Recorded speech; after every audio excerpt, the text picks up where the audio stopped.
Acompáñame, por favor, al Salmo 56.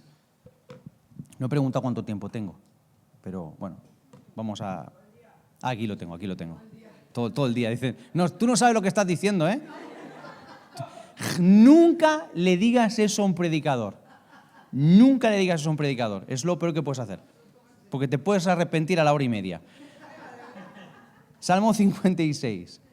Voy a leer este salmo entero, pero lo voy a leer en 3 partes, ¿vale? Y cada parte que voy a leer corresponde a uno de los puntos de la prédica de esta mañana, del mensaje.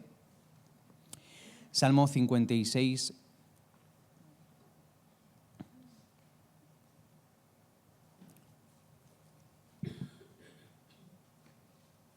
Y vamos a leer a partir del versículo 1. Voy a leer la Nueva Traducción Viviente, así que si estás usando una tablet o un móvil para leer la Biblia, pues puedes seleccionar Nueva Traducción Viviente, la NTV, y ahí podrás seguir la lectura. En el verso 1 dice así: Oh Dios, ten misericordia de mí, porque la gente me acosa. Mis enemigos me atacan todo el día, los que me calumnian no dejan de acosarme, y muchos me atacan descaradamente. Pero cuando tenga miedo, en ti pondré mi confianza. Alabo a Dios por lo que ha prometido, en Dios confío. ¿Por qué habría de temer o de tener algún tipo de miedo? ¿Qué pueden hacerme unos simples mortales? Siempre tergiversan lo que digo, se pasan el día tramando cómo hacerme daño, se juntan para espiarme y vigilan cada paso que doy, ansiosos de matarme. No permitas que estos malvados se salgan con la suya. En tu enojo, oh Dios, derríbalos. Vamos a leer hasta aquí. Este es un salmo que lo escribió David. Cuando David mató a Goliat, algunos creen que tendría entre 15 y 17 años más o menos. Una vez que David mata a Goliat, el rey Saúl lo abraza y lo incorpora dentro de su séquito real, lo incorpora dentro de su corte y se convierte en un sirviente. Durante varios años David sirve al rey Saúl. David tenía un llamado de parte de Dios. Saúl había enloquecido, Saúl estaba enfermo espiritualmente, y por causa de esa enfermedad espiritual que él tiene, fruto de su pecado, de su desobediencia, Dios decide desechar a Saúl. Llega un momento donde de pronto Dios se cansa de la tozudez y la desobediencia de Saúl y lo quita de en medio. Entonces él se provee un rey y decide escoger a David como el próximo rey. Envía al profeta Samuel y el profeta Samuel unge a David como el próximo rey. Durante varios años David está sirviendo al rey Saúl en la corte de palacio. La Biblia dice específicamente que tocaba música para él, era músico. Había momentos donde Saúl tenía bajones, crisis de ámbito espiritual, donde él se volvía loco, donde espíritus malos lo atormentaban, y cuando David tocaba música, Saúl encontraba la calma en la música de David. Pero con el paso del tiempo, Saúl comenzó a desarrollar unos celos enfermizos contra David, al punto que imaginaba cosas que no eran real. Él creía que David era protagonista o cabeza de una especie de rebelión o conspiración contra él. Tenía tantos celos, no podía soportar la popularidad de David. Y en más de una ocasión Saúl trata de atentar contra la vida de David. Así que cuando David tiene entre 20 y 23 años, tiene que huir de la presencia de Saúl para tratar de guardar su vida. Y ahí comienza un periplo, comienza un periodo donde David tiene que huir a diferentes lugares. Recorre diferentes regiones, diferentes lugares tratando de buscar refugio. David marcha solo, son pocos los que se unen a su viaje, a su vida, tal vez 1, 2, 3 personas en algunas ocasiones. David prácticamente está constantemente solo. Y es durante ese tiempo que está huyendo de Saúl, hay varias ocasiones en las que Saúl persigue a David. Cuando de pronto Saúl sabía que David estaba en un lugar, acudía con su ejército para tratar de destruir a David. Y David, nos dice la Biblia, que en más de una ocasión tuvo la vida de Saúl en sus manos. Pero David nunca levantó la mano contra Saúl. Y es ahí en ese momento de persecución, es ahí en ese momento de prueba, es ahí en ese momento de angustia, es ahí en ese momento de lucha, donde David se ve inmerso en una guerra que él no quería pelear.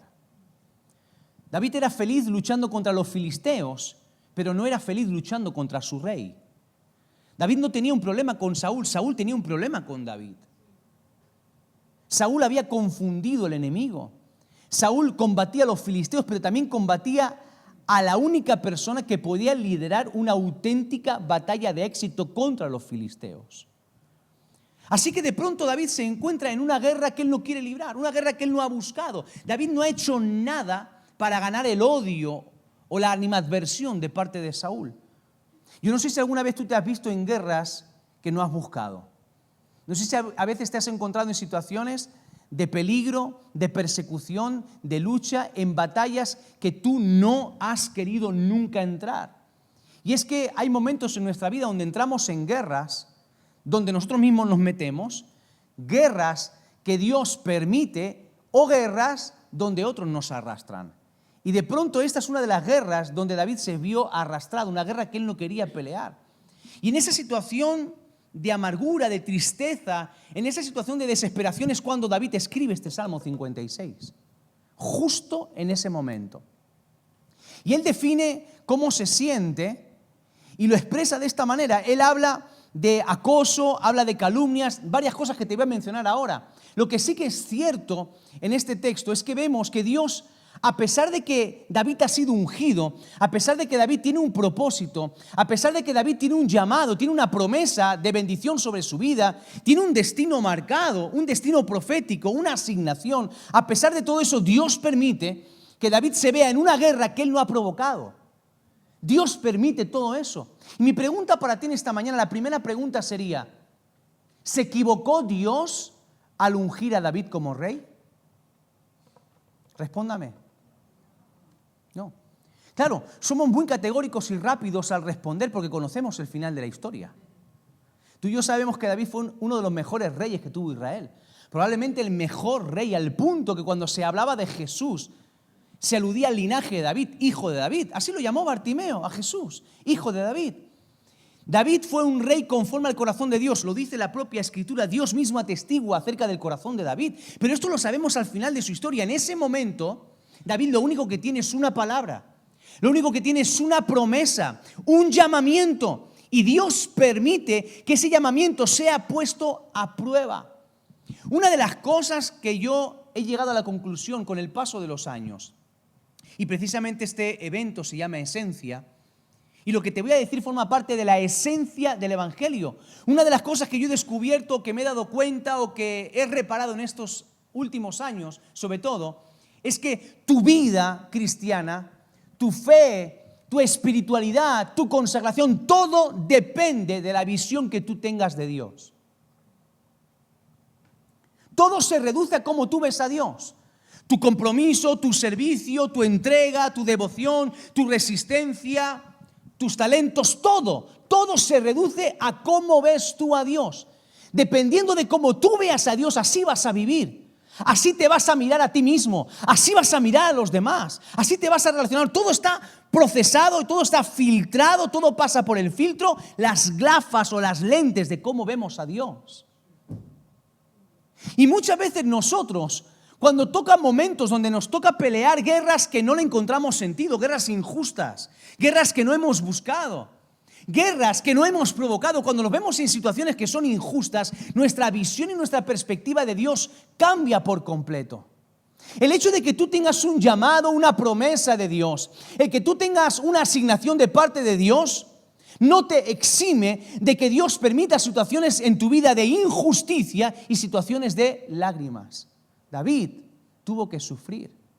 Y David en algún momento expresa esto en este salmo. Él dice, yo siento que me están acosando. ¿Alguna vez te has sentido acosado o acosada? No estoy hablando por un chico o una chica, pero ¿alguna vez te has sentido acosado por gente?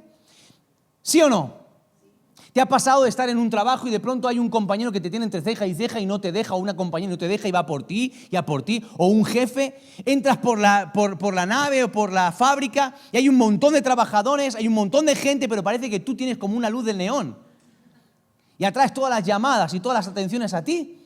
Gente que... Esto pasa desde que somos chiquititos. Mami, el profe me tiene manía. ¿Quién no ha dicho eso? El profe me tiene manía. Y a veces pensamos que hay gente que lo único que hace durante todo el día es pensar en nosotros y conspirar contra nosotros. A David lo están acosando. David está huyendo de Saúl. David no enfrenta a Saúl, huye, pero Saúl sí que persigue a David. lo acosa, y así es el diablo. La Biblia dice que él anda como león rugiente buscando a quien devorar. El enemigo constantemente está detrás de nosotros. Y a veces no son personas, pero son situaciones. Cuando hay problemas de los que no te puedes desprender, que se te pegan como lapas. Situaciones de crisis, de enfermedad. Situaciones de dificultades económicas donde tú sientes que no te puedes desprender y cuando parece que vas un poquito mejor y vas avanzando, de pronto aflora otra vez el problema y tú no sabes cómo deshacerte de ese problema o de esa circunstancia. Sientes que los problemas te acosan y te cercan. Cuando quieres respirar un poquito, levantar un poco la cabeza, notas el pie del problema otra vez que te aplasta, que te pisa y que no te deja avanzar. Todos nos hemos sentido acosados alguna vez. Todos hemos sentido que hay gente que no nos deja en paz y que nos quiere hacer la guerra sí o sí. David dice, me calumnian, es decir, dicen cosas de mí que no son verdad. Pregunta, ¿alguna vez han dicho cosas de ti que no son verdad? Sí. Levánteme la mano si alguna vez han dicho cosas que no son verdad. Levanta la mano, sí. Ahora, no la bajes, mira alrededor con la manita levantada. ¿Has visto cómo no eres el único o la única? Todos hemos pasado porque digan cosas de nosotros que no son verdad. David dice, están diciendo cosas de mí que no son verdad. Y cuando uno escucha cosas de uno mismo que no son verdad, ¿qué es lo que te pasa por el cuerpo? ¿Qué se te pasa por la cabeza? ¿Cómo te sientes? Indignación, ¿qué más? Ira. Venga, desquítate, vamos, suéltalo. Rabia, impotencia, ganas de asesinar. ¿A que sí? Porque somos seres humanos y esas emociones forman parte de nosotros. La Biblia dice que podemos airarnos pero no pecar. Es decir, las reacciones emocionales forman parte de nuestra naturaleza como seres humanos. El problema es cuando nosotros nos dejamos llevar por esas reacciones que son involuntarias. En otras palabras, tú no puedes impedir que algo te afecte, pero sí que puedes impedir actuar en base a esa afección. Tú no puedes impedir que algo te moleste, que algo te caiga mal, que algo te duela, pero sí que puedes decidir cómo actúas en el minuto después. Si te mueves en base a lo que estás sintiendo o te mueves en base a principios. Entonces, David siente indignación, porque nada más alejado de la realidad. Y tú sabes que las personas, los seres humanos, somos expertos en inventar historias. Y cuando hablamos de decir cosas que no son verdad, y empezamos a compartir algo de una persona y de otra, cada vez que una persona comparte a otra un tema de un tercero, le añade de su propia cosecha. ¿O no? Tú te enteras algo de alguien y lo compartes con otra persona y ya cuando lo estás compartiendo le estás dando tu toquecito. ¿Es que sí? Estás tuneando un poquitillo la cosa. Le estás dando ya, y entre la especulación y el yo creo, y ahí pues ya lo adornamos un poquito. Y al final, había un juego cuando éramos pequeños que se llamaba el teléfono. ¿Tú jugaste al teléfono alguna vez? Pues pasa lo mismo. Pero dentro y fuera de la iglesia, en todos los ámbitos de la sociedad pasa siempre lo mismo. Cuando llega al final de la cadena la información no tiene nada que ver con el principio. David, le llegan rumores de lo que están diciendo de él y se siente fatal. David se siente mal. David dice, me atacan descaradamente. O sea, ya David dice, es que ni siquiera se ocultan. Ya ni siquiera son discretos, ya ni siquiera las espaldas, ya ni siquiera son, es que ya de frente, o sea, ya ni se crean perfiles falsos en redes sociales para atacarme, es que ya ponen hasta su nombre, su apellido, su DNI y vienen a verme a la puerta de mi casa. David dice, van de frente contra mí. O sea, porque una cosa es que te ataquen a las espaldas, ¿verdad? Que hagan mal contra ti, a las espaldas, que maquinen. Pero cuando te encuentras a alguien que de frente te quiere destruir y encima te lo dice a la cara, te voy a destruir, te voy a hacer daño. Y es que a veces nos pasa con personas, y a veces el enemigo incluso, genera situaciones donde es tan evidente que es él. Porque tú sabes, a veces somos atacados por el enemigo y vienen ataques, y vienen tentaciones, y vienen como medio camufladas, ¿verdad? Uno tiene que pedir al Espíritu Santo que nos dé discernimiento para ver por dónde el enemigo me quiere engañar. Pero otras veces es que es tan claro y es tan evidente que es el mismo diablo. Dice la Biblia que él se viste de ángel de luz, pero otras veces no se pone el traje. Y viene de frente para atacar. Y te intentas levantar, te estás comprometiendo con el Señor, estás tomando decisiones, te estás afirmando, te estás definiendo y de pronto todo el escenario cambia de color y se viene todo contra ti. Y tú ves claramente que es el diablo que viene a destruirte, descaradamente. Y cuando uno sufre un ataque descarado, uno se siente peor todavía. Porque David, yo imagino que él pensaría, ¿pero qué le he hecho yo a esta gente? ¿qué le he hecho yo a Saúl? Si lo único que yo sé es tocarle música, si no le gustaba la canción, que me hubiese pedido otra. Pero, ¿qué le he hecho yo a Saúl? Si no he hecho nada, si he matado a un gigante, no hago más que ganarle victorias para él. Estoy todo el día en la corte tocando música cuando yo quiero dar palos a los filisteos, pero me tienen tocando el arpa todo el día, porque a él le gusta el arpa. Y venga a tocar el arpa, yo quiero dar palos a los filisteos, me tiene ahí con el arpa. Y encima me quiere matar. ¿Qué le he hecho yo? Y encima descarado a matarme. Qué feo, ¿verdad? David dice, tergiversan todo lo que digo. ¿Qué es tergiversar? Torcer, entender de una manera diferente. ¿Alguna vez han malinterpretado tus palabras? ¿Sí o no? Dígamelo, si nunca han malinterpretado tus palabras, yo me quiero hacer un selfie contigo antes de que termine el día. Te quiero conocer. Sí, levántame la mano si alguna vez alguien ha interpretado mal lo que tú has dicho. No la bajes, mira a tu alrededor. ¿Te has dado cuenta? Nos pasa a todos. Nos pasa a todos. David dice, pero yo no he dicho eso. Esto es lo mismo como con el WhatsApp. Con el tema del WhatsApp, uno tiene que tener mucho cuidado. Porque un mensaje de WhatsApp se puede leer de muchas maneras diferentes. Y a veces el WhatsApp es muy impersonal, es muy soso. Por eso mi mujer graba mensajes de audio en el WhatsApp. Y ella se comunica con las mujeres de la iglesia por mensajes de audio. 19 minutos, 24 minutos, 38 minutos. El otro día me dice mi mujer, me ha mandado una señora de la iglesia 39 mensajes de WhatsApp. Digo, ¿y tú los has escuchado todos? Se pone todos, al por dos. Digo, ¿cuánto tiempo? Digo, ¿cuánto tiempo son 39 mensajes de WhatsApp? Se pone 3 horas, cariño, 3 horas. Yo, tú tienes un barrio especial preparado en el cielo para ti sola. No tengo tanta paciencia, ¿verdad? Pero porque a veces las palabras se entienden mal. Mira, te voy a enseñar algo que una vez aprendí hace tiempo. La Biblia dice que el diablo es el príncipe de la potestad del aire. Yo no soy muy ingeniero y muy técnico, pero hasta donde yo sé, el sonido se transmite a través del aire. Son ondas que viajan a través del aire. Alguien dijo una vez, y eso se va perdiendo, y sale fuera de lo que es la atmósfera y se pierde por el espacio. En el espacio no hay sonido, pero siguen circulando las ondas de sonido. Alguien dijo una vez que sería fascinante lograr crear un aparato que tomase de nuevo esas ondas que se han dispersado y volviesen al punto de origen. Hoy en día podríamos escuchar palabras de hace 2000, 3000 años, podríamos escuchar la voz de Jesús. ¿Te imaginas? Sería fascinante. Ahora, la Biblia dice que el diablo es el príncipe de la potestad del aire. Dice la palabra del Señor en los Evangelios que cuando Jesús enseñaba, a veces enseñaba a multitudes. En ocasiones habían decenas, a veces habían centenas y otras veces habían miles de personas. ¿Cómo puede ser que Jesús, no estando en un teatro romano como por ejemplo el de Mérida o el de Tarragona, que tú vas a un teatro romano y la acústica de los romanos y de los griegos? Yo estuve en Atenas con David y tú puedes darte cuenta que te puedes poner en un teatro romano, en un anfiteatro, puedes ponerte en un punto del escenario y en cualquier otro punto de la grada tú puedes escuchar perfectamente lo que se está hablando por un tema de acústica. Pero no siempre Jesús hablaba en lugares donde la acústica era favorable. Sin embargo, el mensaje de Jesús se escuchaba con nitidez hasta la última persona. Había tal libertad en los aires cuando Jesús hablaba que todos podían escuchar el mensaje. Y de la misma manera que había libertad cuando Jesús hablaba, también muchas veces, cuando no hay libertad de los aires, tú puedes estar hablando con una persona y puedes estar hablando algo y la persona está entendiendo completamente lo contrario.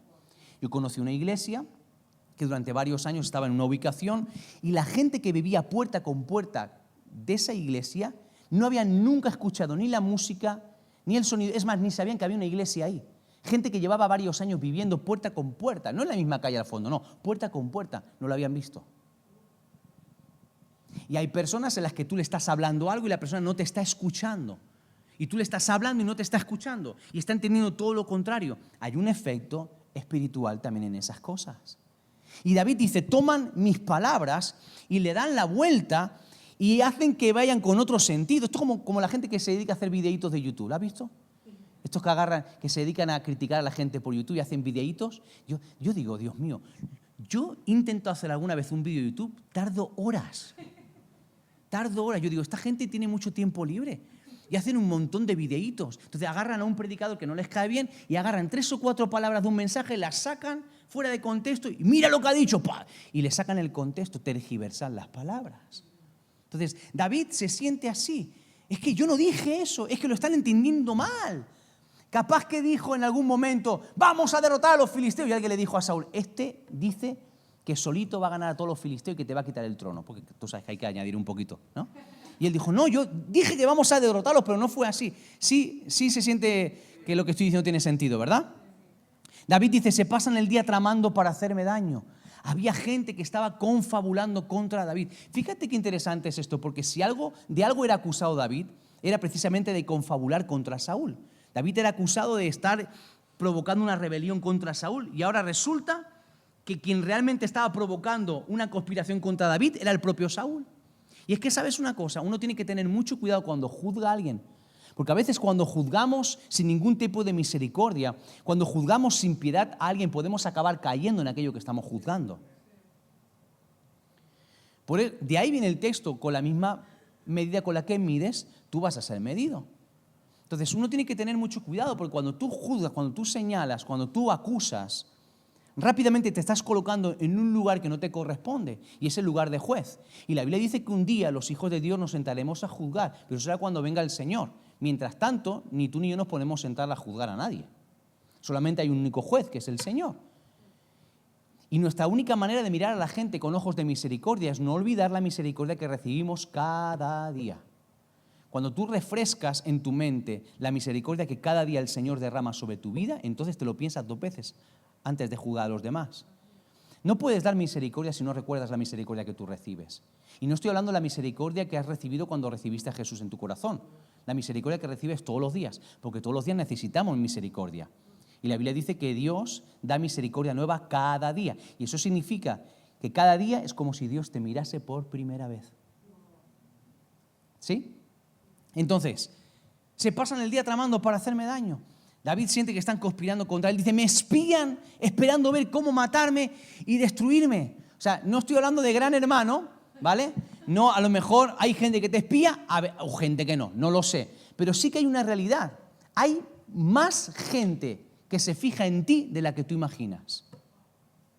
Te voy a volver a repetir otra vez, para que duermas bien esta noche. Hay más gente que se fija en ti de lo que tú imaginas.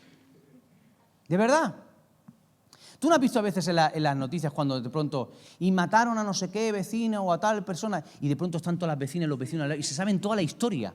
A lo mejor nunca se cruzaron palabras, pero están informados. Yo me crié en un barrio, yo soy de Barcelona, como ya he dicho antes, y me crié en un barrio a las afueras, barrio de obreros. Mis papás trabajaban muchas horas todo el día, entonces yo me crié con mis abuelos durante los primeros años en un barrio que se llama Las Cinco Rosas, entre paréntesis, la ciudad sin ley. Y mi abuela tenía algo parecido a lo que es un grupo pastoral hoy en día. Una especie de célula tenía, por llamarlo de alguna manera. Entonces, un grupo de amigas, y yo te puedo decir, si tú, mira, yo creo que el FBI, el Mossad, todos iban a pedir información a ese grupo, porque sabían todo, de todo el mundo. Todo de todo el mundo. A qué hora había llegado, cómo era el coche, si era nuevo, si no era nuevo. Sabían todo, yo no sé cómo lo hacían, de verdad. Servicio de inteligencia, no te puedes imaginar. Le faltaba solamente hacer lo de Krav Maga ese, pero por lo demás, una maravilla, de verdad. De ahí nació la IA. Pero sabían todo. Ahora, ellas no hablaban con todo el barrio, pero sabían todo de todos. Y es que hay un principio, que la gente te observa, la gente se está fijando en ti constantemente. Y te ven cómo tú reaccionas. Tú dices que eres cristiano, que vas a la iglesia, que amas a Dios, y tus compañeros se están fijando cómo tú reaccionas cuando las cosas te van mal. Ellos se van a fijar si te ríes de determinados comentarios o no te ríes, cómo actúas si llegas a la hora o no llegas a la hora, si te tomas más tiempo del que debes o menos tiempo, si defraudas o no defraudas, si eres honesto o no eres honesto. Todas esas cosas se lo están fijando tus compañeros, no te dicen nada, se hacen lo loco, pero te están fijando. Y están esperando a que tú cometas un error, porque hay gente así. Están esperando a que cometas un error para decirte, ¿tú no ibas a la iglesia? Pero tú eras de evangelista de eso, ¿verdad? Tú eras de los de evangelistas, de lo de la que sale en la radio, el querido, ¿verdad? De eso. ¿Verdad? Tú eres de eso, ¿verdad? Y están esperando a que te equivoques para caerte encima. Y luego también tenemos que hay gente que te tiene ganas y está pendiente, está deseando que te equivoques, que caigas, que falles. Hay gente así de mala, Héctor, mucha. Hay gente que está deseando que cometas un error, que te equivoques, que te vaya mal, que está fijándose en cómo camina. Así estaban con David, ¿eh? Ahora, David estaba prácticamente solo. Estaba huyendo, escondiéndose, no quería pelear contra Saúl. Y aún así había gente que estaban constantemente pendiente a ver si hacía algo ilícito, a ver si se equivocaba para tener un motivo justificado para caerle encima y hacerle todavía más daño y destruirlo. Y aunque a lo mejor tú creas que no hay gente que actúa así contra ti, olvídate de la gente. La Biblia dice en 1 de Pedro, capítulo 5, versículo 8, que el diablo sí que tiene esa actitud contigo y conmigo, con todos. Y aunque tú seas de los cristianos que dicen, no, yo no me complico la vida, yo soy cristiano de paz y amor, yo apenas sirvo, apenas me comprometo porque no quiero problemas con el diablo. Yo he visto lo que pasa en esta iglesia cuando alguien pone a servir al Señor y yo prefiero quedarme aquí calentando banquitos, estar tranquilito, que no hablen de mí, que no me hagan la vida imposible. Yo prefiero estar tranquilo. Es un error, van a ir a por ti el diablo con más ganas todavía, porque eres plato fácil. Porque el enemigo, los que más trabajo le dan son los que se comprometen, los que se esfuerzan, los que sirven, los que están ahí sirviendo. Esos son los que más guerra le dan. Ahora, los que están tranquilitos, pues el diablo se los come con patatas. O sea, aunque tú no quieras guerra, aunque tú no quieras pelear, el diablo va a tratar de destruirte. Va a tratar de ponerte la zancadilla, de buscar cuál es tu punto débil y tentarte con todo. Eso es inevitable. Y ahora, todo esto es lo que le está pasando a David. Y todo esto lleva a David a derramar lágrimas, a llorar. Y ¿sabes una cosa? Todos derramamos lágrimas. Todos. Hasta el tío o la tía más duro que dice que yo no lloro, yo no, porque a mí me enseñaron que no hay que derramar lágrimas, yo soy un tío hecho y derecho, he estado en la guerra, he estado en el ejército, hice la mili, no sé qué, y he pasado mucho y ya no lloro. El que tú hayas levantado una coraza para evitar que te sigan haciendo daño y pienses que evitando llorar vas a evitar que te hagan daño, no quita el hecho de que has derramado lágrimas. Y a lo mejor físicamente no salen esas lágrimas por tus ojos, por tus lacrimales, pero tu corazón llora. Tu corazón llora. Todos derramamos lágrimas, todos. Hasta el mismo David. Tienes aquí al que fue el mejor guerrero que tuvo Israel, probablemente el mejor guerrero, el mayor estratega, el mejor líder político que tuvo Israel, el mejor rey, la mejor persona, porque dice que su corazón era conforme al corazón de Dios, es decir, en el corazón. David cometió errores como todos los cometemos, pero después tenía buen corazón. Sabía cómo reaccionar cuando cometía un error. Porque ser alguien conforme al corazón de Dios no es no cometer errores, es saber después cómo gestionar los errores, es saber cómo seguir adelante, es saber cómo levantarse. Este es el error que muchas veces nosotros hemos tenido a la hora de pensar en la vida cristiana. Que ser un cristiano es que no puede cometer errores. Por eso alguna gente tiene problemas con la iglesia, porque miran a la iglesia de manera equivocada. Porque piensan que la iglesia es un lugar donde no pueden haber hipócritas. Es que la iglesia está llena de hipócritas. Claro. ¿Y dónde van a ir los hipócritas en una iglesia? Es que en la iglesia hay mucha gente que miente. ¿Y dónde van a ir los mentirosos? Pues a la iglesia. Es que en la iglesia hay mucha gente que dice una cosa y es otra. Hay mucha gente falsa en la iglesia. Claro. ¿Y dónde pueden ir la gente falsa si no es a la iglesia? ¿Dónde tienen arreglo si no es en la iglesia? Esto es tan absurdo como el que dice, yo no voy más al Gregorio Marañón a urgencias porque está lleno de enfermos. No voy. Ya no voy nunca, no voy a pisar en mi vida más un hospital. Nunca más voy a un hospital. ¿Por qué? Porque está lleno de enfermos. ¿Y tú qué eres? ¿Y dónde van los enfermos? Pero, como nosotros hemos confundido lo que es evangelio con superioridad moral, pensamos que la iglesia es un lugar donde la gente no comete errores. Idealizamos a los pastores y si un pastor comete un error, lo fusilamos, lo aniquilamos. Y nadie que sirva al Señor puede cometer errores. Y eso que conocemos la Biblia. Y precisamente la Biblia está llena de ejemplos de hombres y mujeres, prácticamente todos cometieron errores. Y yo digo que en nuestras iglesias no dejaríamos entrar ni al 90% de la gente que aparece en la Biblia. Ni a Jesús lo dejaríamos entrar en nuestra iglesia, creo yo. Pero es más bonito, más idílico verlos en la Biblia. Todos lloramos, todos derramamos lágrimas. Y derramamos lágrimas cuando hemos sido acusados, cuando han dicho cosas que no son verdad. Todos derramamos lágrimas cuando nuestro matrimonio se cae a pedazos, cuando un hijo se pierde, cuando somos traicionados, cuando nos dejan solos. Todos derramamos lágrimas cuando una enfermedad no para de azotarnos. Todos derramamos lágrimas cuando nos sentimos menos que otros, cuando sentimos que nuestra moral está por los suelos, cuando nos sentimos inferiores, cuando sentimos que nuestros complejos nos aplastan, ante una infidelidad, ante una mentira. Todos hemos derramado lágrimas. Todos, absolutamente todos. David no es menos que tú, ni que yo. David también derramó lágrimas. Pero fíjate que dice, un poquito más adelante, todavía no ha cerrado la Biblia, ¿verdad? Salmo 56, fíjate que dice, en el verso 8, dice, pero tú, le está hablando al Señor, pero tú llevas la cuenta de todas mis angustias. Y has juntado todas mis lágrimas en tu frasco. Otra versión dice en tu redoma. Has registrado cada una de ellas en tu libro. Fíjate, el redoma o el frasco al cual se refieren los griegos y los romanos tenían una costumbre, cuando moría un familiar o un ser querido, durante el tiempo del velatorio, las lágrimas que derramaban por el muerto las metían en un frasquito de cristal chiquitito que se llamaba redoma. Y después, en el momento del entierro, derramaba las lágrimas sobre el féretro. Probablemente no se está refiriendo justo a esa práctica, David, pero sí en el contexto judío el redoma era un recipiente también pequeñito, también a veces de cristal o a veces también de otro material, a veces de cerámica, pequeñito, más o menos de unos 500 mililitros aproximadamente, y se usaba solamente para tres cosas. El redoma se usaba para tres cosas. Número uno, para contener el aceite con el que se ungía.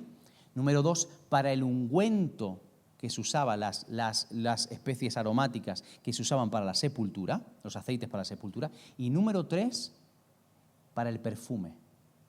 Es decir, el redoma siempre contenía algo de extremo valor. Todo eso era caro. El aceite que se usaba para ungir era un aceite caro. El ungüento que se usaba para ungir también en la sepultura o en una boda, una ceremonia importante, era carísimo. Y el perfume, tú sabes porque conoces los evangelios, era extremadamente caro. Y David te está diciendo, tú has visto cada una de mis lágrimas, y no solamente las has visto, sino que las has contado. Otra pregunta te voy a hacer. ¿Puedes recordarme por lo menos, puedo bajarme, ¿verdad? ¿Puedes recordarme un par de situaciones en tu vida? Solo dos, ¿vale? Dos situaciones desagradables que te hayan hecho llorar. ¿Puedes pensar en dos? Dos, solo dos, ¿vale? Dos situaciones que hayas vivido que te hayan hecho llorar. ¿Sí? ¿Las tienes ya? ¿Las tienes en tu cabeza, sí o no? Hágame algo. Reaccione. Sí, ¿verdad? ¿Te acuerdas? Dos, aunque sea dos solamente. Vale. ¿Has llorado más veces aparte de esas dos? Ni tú mismo puedes recordar todas las lágrimas que has derramado. Ni tú mismo. Leí un estudio por ahí, friki, científico, que dice que un ser humano, durante un solo año, puede derramar entre 55 y 100 litros de lágrimas en un año. David lleva como 7 años huyendo. Como 7 años derramando lágrimas. ¿Te imaginas lo que son las lágrimas de 7 años? ¿Te imaginas las lágrimas de toda tu vida? Bueno, la Biblia dice que Dios tiene todas tus lágrimas guardadas en un redoma. Y Él podría tomar todas las lágrimas de toda tu vida y derramarlas sobre una mesa y decir, esta partícula de lágrima corresponde a esta situación, esta corresponde a esta cantidad corresponde a esto. Dios puede hacer eso. Tú tienes amigos y amigas, gente que te quiere, que recuerda momentos de dolor que tú has pasado. Tienes gente que recuerda tus lágrimas o no. Y tú, incluso si eres papá o mamá, recuerdas lágrimas de tus hijos. Yo recuerdo algunos momentos donde mis hijos han llorado. Hay algunos momentos que tengo grabados en mi memoria cuando mis hijos han derramado lágrimas, pero te aseguro que yo no recuerdo todas las lágrimas que han derramado mis hijos. No las recuerdo, y menos mal. Aunque tenemos gente que nos quiere y que recuerda momentos difíciles que hemos pasado, la gente no puede recordar todo lo que hemos vivido. Ni tú mismo recuerdas todo lo mal que lo has pasado. Pero David dice, pero Dios ha contado todas y cada una de mis lágrimas. Y sabes, cuando David está diciendo esto, dice algo muy interesante. En primer lugar, lo que David está diciendo es que cada lágrima tiene un propósito en las manos de Dios. Es decir, no se han perdido las lágrimas que Él ha derramado. Cuando tú y yo derramamos lágrimas, pensamos que esas lágrimas se pierden. Hay gente que las ve, gente que no las ve. Hay lágrimas que derramamos públicamente y hay lágrimas que derramamos en privado, en silencio. Hay lágrimas que nadie ve. Dios, dice la Biblia, que las tiene contadas absolutamente todas. Él cuenta todas las lágrimas. Dice en 2 de Reyes, capítulo 20, verso 5, Dios le dice a su pueblo, yo he visto todas tus lágrimas. Dios ha visto absolutamente cada una de las lágrimas que tú has derramado. Por cualquier situación en tu vida, todo lo que tú has llorado, Dios lo ha visto. Y no solamente lo ha visto, Él ha recogido cada lágrima. Y no solamente Él ha recogido cada lágrima, sino que la palabra del Señor me enseña que Dios ha escrito y ha registrado cada situación por la que tú has atravesado. Dice la palabra del Señor en Malaquías capítulo 3, verso 16 y Apocalipsis 20, 12, que hay un libro de la memoria donde Dios tiene registradas todas nuestras obras. Todo lo que tú y yo hemos hecho, hemos vivido, Dios lo tiene registrado. Todo. Lo guarda todo. Hace poco estuve con mi madre y vino mi madre a verme a casa con mi padre, vino mi hermano pequeño que vive como a una hora de nosotros más o menos. Estábamos en casa y así hablando, a mi hija pequeña se le cayó un diente. Y mi madre dice, yo tengo todos vuestros dientes guardados. Qué macabro, ¿verdad? Pero antes hacía eso. Entonces, tú también, ¿verdad? ¿Ves? Tienes en un redoma todos los dientes de David y todo. Todos los dientes. Yo le dije, sí, pero los tienes separados. Y dice, no, eso da igual, los tengo todos metidos en el mismo saco. Digo, ¿y cómo ahora sé los que son míos? Pues hijo va a tener que hacer el ADN, porque de otra manera... Pero por una cuestión de, como un recuerdo, le da como cierto valor, o sea, es asqueroso, ¿vale? Pero para ella es valioso, ella tiene una cajita que tiene, pues, dientes dentro, y ya está. Un montón de dientes además, de diferentes tamaños y colores, ¿sabes? Entonces, ¿qué pasa? Dios dice, cada lágrima, cada situación, cada experiencia que hemos vivido, Él la tiene registrada, la tiene conservada. ¿Y por qué? Porque es valioso para Dios. Cada lágrima que tú has derramado tiene un valor para Dios.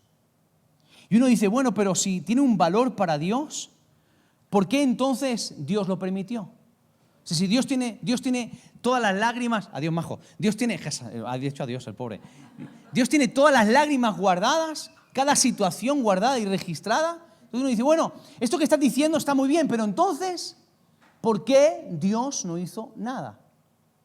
Si tan valioso soy para Dios, si tanto le importa a Dios, si de pronto Dios ha visto cada lágrima derramada, si Dios estaba viendo lo que David estaba pasando, ¿por qué Dios no hizo nada? ¿Por qué Dios no hizo nada cuando me estaban violando? ¿Por qué Dios no hizo nada cuando me estaba arruinando? ¿Por qué Dios no hizo nada cuando me estaban traicionando? Cuando estaban hablando lo que estaban hablando de mí, cuando estaba completamente solo, abandonado, cuando me trataban mal en ese trabajo, cuando tenía que vivir en una habitación, pagar un dineral y compartir habitación con 3 o 4 energúmenos. ¿Por qué no hizo nada? ¿Por qué permitió la injusticia? ¿Por qué no intervino? Si tanto me ama, ¿por qué no intervino? Pudiendo hacer algo, ¿por qué no lo hizo? Y este es el problema que tiene mucha gente y por eso no avanza la vida cristiana. Su manera de ver a Dios en sus peores momentos. Tu forma de ver a Dios en tus peores momentos va a condicionar si le sigues o no. Siempre es así. No importa cómo le ves cuando todo va bien. Importa más cómo le ves cuando todo va mal. Cuando todo va bien, puedes comerte cualquier cosa que te digan de Dios. Puedes aceptar cualquier cosa porque tu estado de ánimo está en paz. Porque tu estabilidad está garantizada. Pero cuando todo tu mundo se desestabiliza, cuando sientes que todo el suelo que estás pisando se tambalea, tu forma de mirar a Dios va a determinar si te hundes o sigues adelante. Entonces, de pronto te das cuenta que Dios permite que David se quede completamente solo, para que David sea capaz de sobrevivir aferrado a una palabra y una promesa. Tú tienes una promesa, tú tienes una palabra sobre tu vida. Y tu corazón, tu carácter, va a ser puesto a prueba. Porque si tu corazón y tu carácter no es puesto a prueba, jamás podrás sostener lo que Dios deposite sobre tu vida. No podrás. Porque lo que sostendrá el llamado será otra cosa. Será gente, será el éxito, serán los resultados, será tu ánimo, serán tus aspiraciones. No será quien te dio esa palabra. Y no será la fe. Y no será la confianza en quien te habló. Porque no es tan importante ya lo que Dios te dijo. Lo más importante es si tú confías en quien te dijo lo que te dijo. Porque tal vez lo que Dios te diga, tal vez no te guste. Pero si tú miras a Dios con los ojos adecuados, aunque lo que te diga no te guste, tú vas a confiar en Él, sabiendo que aunque no te guste lo que estás escuchando, eso que no te gusta te está proyectando y te está llevando hacia su perfecto propósito y plan para ti. Entonces, ¿Por qué Dios lo permitió? Mira, si yo intentase darte una respuesta y darte la solución, yo me estaría poniendo en el lugar de Dios. Y te aseguro que ese no es mi sitio para nada. Yo no sé por qué Dios lo permitió. No lo sé. Entonces, ¿por qué he vivido lo que he vivido? ¿Por qué has permitido? ¿Por qué me abandonaron? ¿Por qué crecí sin padre? ¿Por qué abusaron de mí? ¿Por qué fui de colegio en colegio? ¿Por qué fui de orfanato en orfanato? ¿Por qué tuve que tirarme en la calle y hacer las cosas que hice? ¿Por qué? Yo no te voy a decir por qué. Eso solamente Dios lo sabe. Pero sí que hay dos principios en la Biblia que yo encuentro que hacen que yo esté tranquilo y que confíe en Dios. Número uno, la Biblia dice que todo lo que Dios permite en aquellos que le aman, ayuda bien. Todo ayuda bien. ¿Por qué David estaba permitiendo Dios eso en la vida de David? Porque había un propósito. Por eso tú y yo hemos dicho tan rápidamente, Dios no se equivocó cuando ungió a David. Dios no se equivocará porque conocemos el final de la historia. Díselo a él que le están persiguiendo, que está pasando mal, que está llorando. Díselo cuando está llorando, que Dios no se ha equivocado. Lo primero que pensamos es que Dios se ha equivocado. Cuando lo pasamos mal, rápidamente culpamos a Dios. Y una de las cosas más tristes que hay hoy en día es ver cómo la gente culpa a Dios de todos sus males. O sea, somos muy tardos para reconocer cuando nos va bien que es obra de Dios, pero somos más rápidos para culpar a Dios cuando las cosas nos van mal. Así es el ser humano. Se atribuye los logros y si existe un Dios es el culpable de mis errores. Entonces la Biblia dice que todo lo que Dios permite tiene un propósito y ese propósito es perfecto. Y lo segundo y más importante que tienes que entender es que no fue Dios el que te hizo llorar. No fue Dios el que te hizo llorar. No fue Dios el que te hizo llorar. Dios no provocó tus lágrimas. Dios no provocó tus lágrimas. Pero me abusaron, pero no fue Dios. Pero Dios lo permitió, no fue Dios. Pero estoy enfermo y mira, y he ido a un montón de médicos y me sigue doliendo y Dios no me sana. No fue Dios el que ha puesto una enfermedad en tu cuerpo. No fue Dios. Pero tal pastor me hizo y me dijo y me hicieron y en esa iglesia y tal cual cosa. Sí, pero ese pastor no era Dios. Y esa iglesia no era Dios. Pero ese trabajo me lo dio Dios y mira cómo lo pasé. Sí, pero el encargado, la empresa, los trabajadores, eso no fue Dios. Dios no te hizo llorar. Dios no te hizo llorar. Y hay demasiada gente que culpa a Dios de sus lágrimas. No, yo no culpo a Dios de mis lágrimas. ¿Por qué te alejas de Él entonces? ¿Por qué te resistes a acercarte a Él? ¿Por qué te resistes al compromiso? ¿Por qué rehusas a tu llamado? Si no es el culpable Él, ¿por qué en lugar de acercarte más a Él, te alejas de Él? Tu visión de Él está distorsionada. Tal vez no crees que fuese el culpable, pero lo culpas al pensar que no hizo nada. E indirectamente tu forma de relacionarte con Dios, lanzas el mensaje de que Dios tuvo algo que ver en todo esto. Y en lo profundo del corazón, culpas a Dios de tus lágrimas. Y Él no tuvo nada que ver. Él no tuvo nada que ver. ¿Sabes que hay tanta gente reventada, porque ha derramado lágrimas y culpan a Dios de las lágrimas? Gente reventada por pastores, por iglesias, por religiones, por padres abusivos, por traiciones, por matrimonios fracasados. Tanta gente reventada y piensan que fue Dios el autor de las lágrimas. No. ¿Y dónde estaba Dios? Llorando contigo, recogiendo tus lágrimas. ¿Y entonces qué propósito tiene todo esto? Dios sabe el propósito. ¿El propósito de David cuál era? Que no se convirtiese en un Saúl. Ese fue su propósito. Pero tú conoces el propósito al final de la historia. Cuando a David le hicieron lo mismo, David actuó diferente a cómo actuó Saúl. Tú no sabes por qué Dios permite lo que tú has vivido. Pero si tú procedes de la manera correcta, solamente procediendo de la manera correcta adquieres la lección que necesitas para después tener la respuesta. Nunca tendrás la respuesta, nunca tendrás el porqué si actúas de forma incorrecta.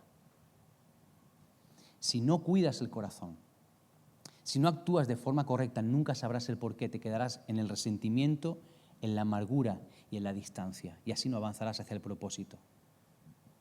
Tú miras a David y tú dices, es un rey porque tiene un llamado, pero no está haciendo nada que parezca de rey. Está solo, no tiene reino, ni mucho menos poder, ni ejército, no tiene nada, está solo, que tiene una palabra. Dios lo deja sin nada para que David entienda el poder que tenía la palabra sobre él. Al punto cuando le quitan absolutamente todo por segunda vez, su propio hijo, David se va sin nada feliz. Porque él entiende que la palabra que tiene es más poderosa que cualquier cosa que este mundo le puede dar. Si te quitan todo, el llamado de Dios sobre tu vida, ¿seguirá siendo más poderoso que lo que el hombre te quite? Por eso él dice, ¿por qué voy a tener miedo de lo que un simple mortal me puede hacer?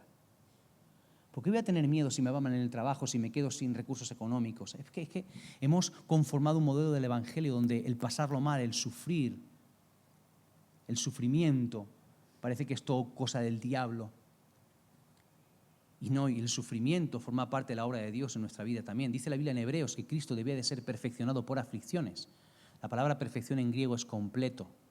Eso significa que para ti, para mí, algo perfecto es algo carente o ausente o algo que no tiene defecto, no tiene error. Entonces, si Cristo tenía que ser perfecto según nuestro concepto griego, significa que Cristo era imperfecto, Cristo tenía defectos. Y tú y yo estamos de acuerdo que Cristo era el Cordero sin mancha, sin defecto, era perfecto. Pero su obra sí que tenía que ser completa. ¿A través de qué? De las aflicciones. Eso significa que de un círculo, la mitad era gloria, bendición, aleluya, aleluya, todo muy bien, todo genial, risas y fiesta, y la otra parte del círculo era sufrimiento. Sin el sufrimiento, sin la cruz, la obra de Cristo no se podía completar. Por eso él dijo, si se puede, pase de mí esta copa.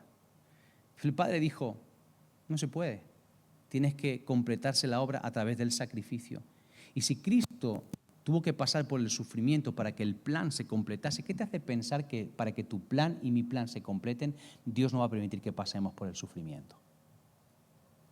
Pero como mires a Dios en medio del sufrimiento, va a determinar si sigues adelante con más fuerzas o si miras a Dios como el culpable, como el que te hizo llorar y te quedas resentido con Él.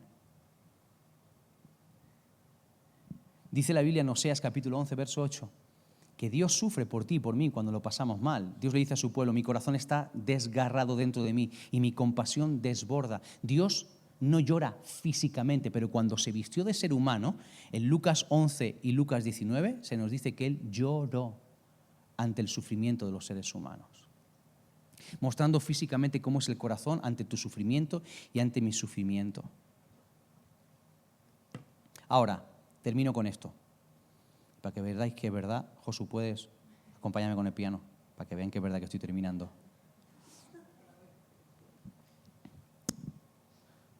Entonces, ¿cómo procedo en todo esto? Porque vale, está claro, o sea, Dios no se ocupa de mis lágrimas, muy bien. Tú necesitas volver a enfocarte en Dios de una manera diferente, empezar a relacionarte diferente con Dios, para poder seguir adelante hacia eso nuevo que Dios tiene para ti, hacia esa nueva temporada, hacia tu propósito, tu plan. Esta iglesia tiene un llamado, esta iglesia tiene una asignación de parte de Dios, esta iglesia está llena, cargada de promesas. Y te voy a decir algo, las promesas no se van con la gente. La gente se puede ir, las promesas se quedan aquí, porque es el Dios de las promesas. Y el que te dio las promesas no se ha ido, está aquí, más presente y más real, más cerca que nunca. Entonces, ¿cuál es mi parte? Bueno, David dice en el verso 9, mis enemigos emprenderán la retirada cuando yo clame a ti por ayuda. Y ahora, escucha, mira lo que dice David. Una cosa sé, Dios está de mi lado. David dice, una cosa sé, Dios está de mi lado. Él ha contado todas mis lágrimas, ha escrito todo lo que yo he vivido. Y ahora dice, cuando yo confíe en Dios, mis enemigos van a huir, porque yo sé una cosa, Dios está de mi lado. Te pregunto, ¿tú eres consciente de que Dios está de tu lado? Entonces, no vivas como si Dios estuviese en tu contra. No vivas entonces como si Dios no estuviese de tu parte. Vive conforme a la realidad de que Dios está de tu lado. David dice, Dios está de mi parte. ¿Tú estás loco, David? ¿No tienes ejército? ¿Estás solo? ¿Estás perseguido? ¿Tú te has visto cómo estás? Estás hecho una piltrafilla. Estás reventado. Estás para agarrarte y tú dirás que te han ungido. Encima, para colmo, Samuel lo ungió en privado, en su casa. ¿Cómo lo demuestras? Enséñamelo. ¿Dónde está tu Instagram? No puso nada, ni en el WhatsApp, ni en la historia de Instagram, no puso nada.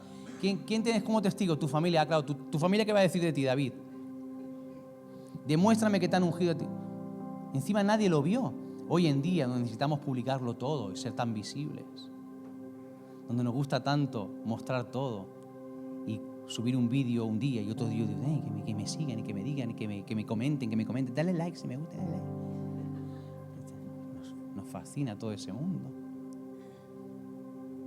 ¿Quién está con David? Dice, no, Dios está de mi parte. ¿Tú estás loco? No, Dios está de mi parte. Dios ha visto mis lágrimas, las ha contado todas, y yo una cosa sé, Dios está de mi parte.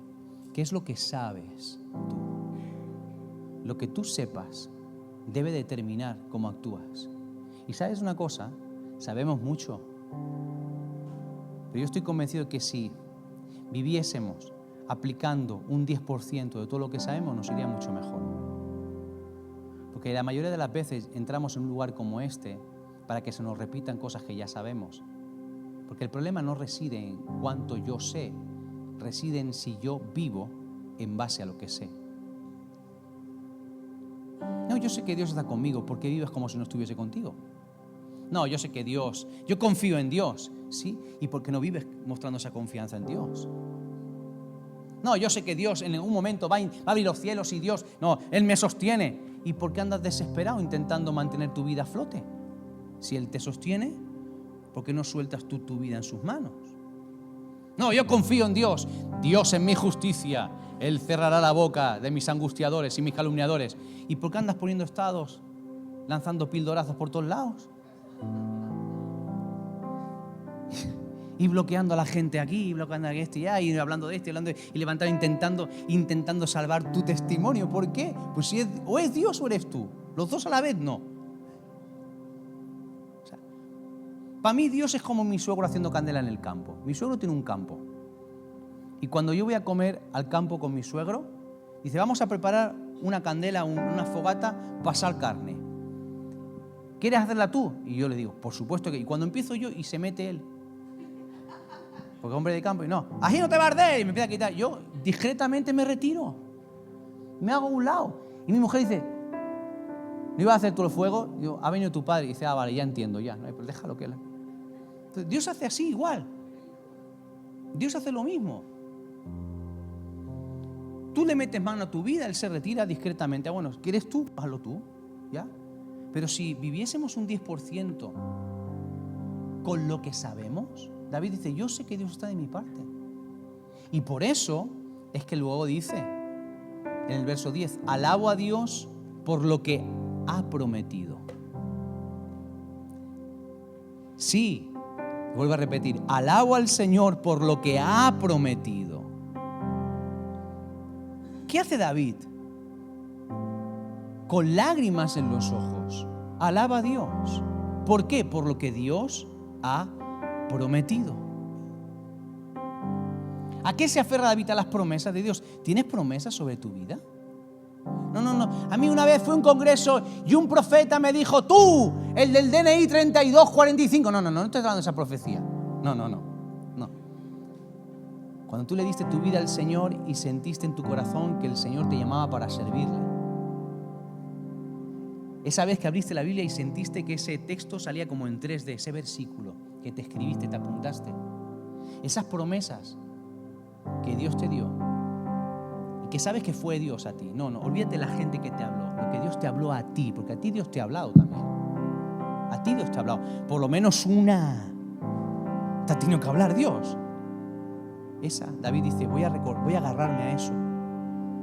Entonces cuando estaba de noche huyendo y lo querían matar y escuchaba las cosas, él en la cama de noche, en su cama, con lágrimas en sus ojos, él alababa a Dios porque recordaba el instante en el que Samuel lo ungió como el futuro rey de Israel.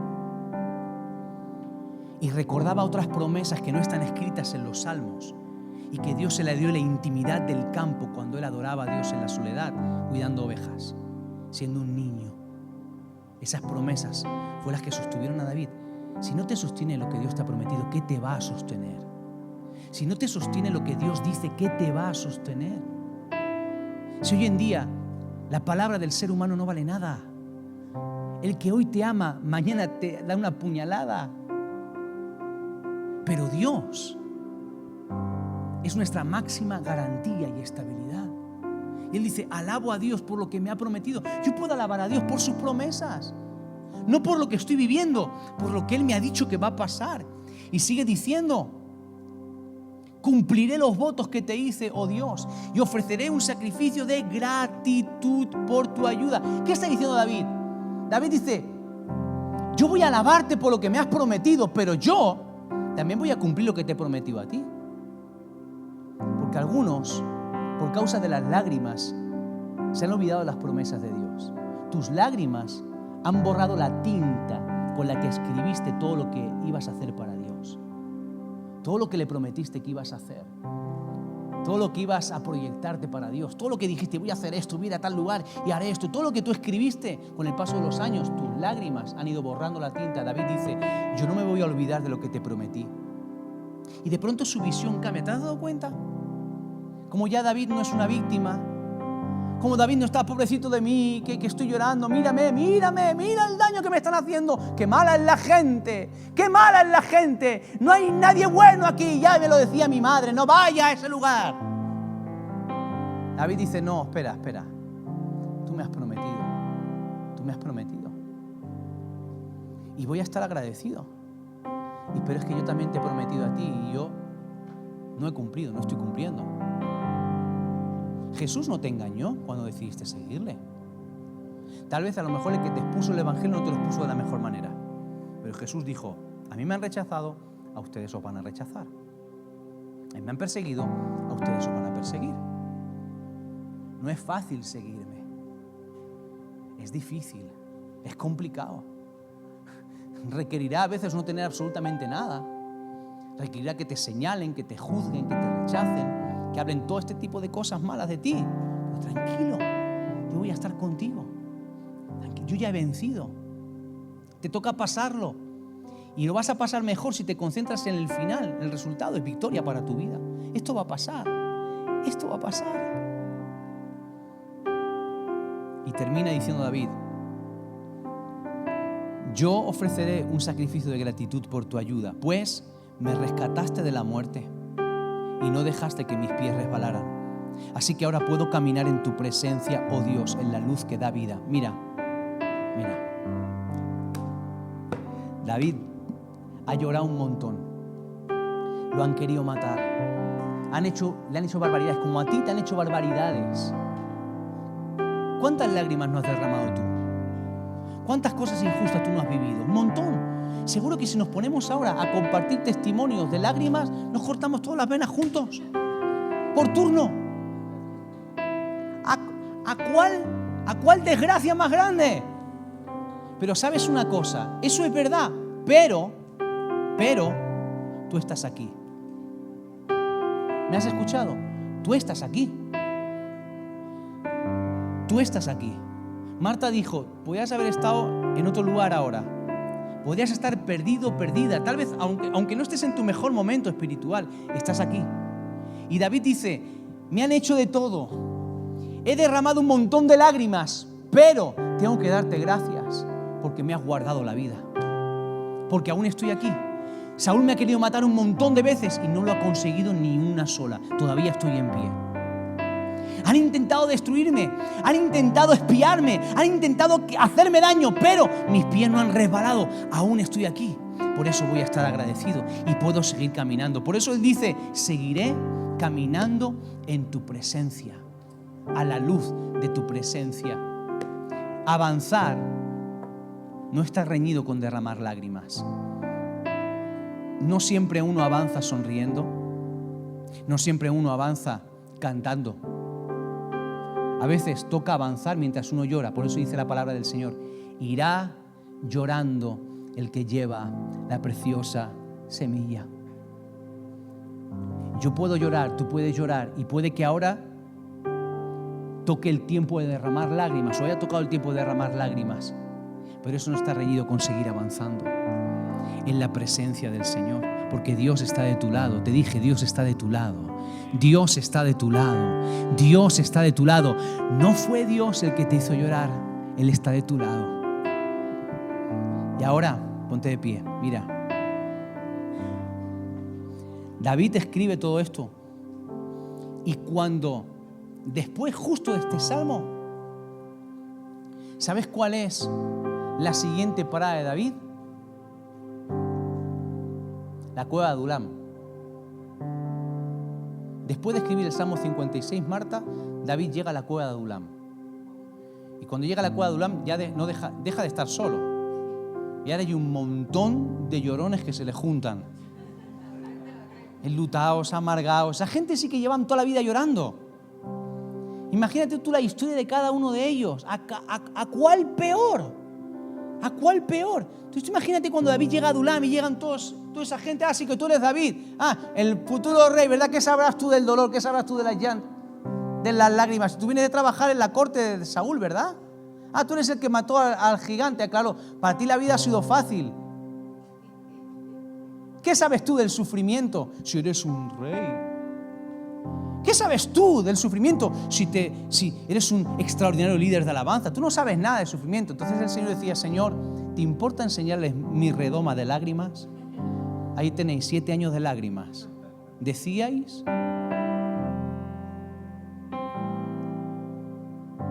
Y toda esa gente, igual que David, el llorón, el que derramó lágrimas, no solamente llora Jeremías, el que derramó lágrimas y el que lo pasó mal, se convirtió en el mejor rey que ha tenido Israel. Toda esa gente amargada que derramó lágrimas, que estaban con David, se convirtieron en sus valientes.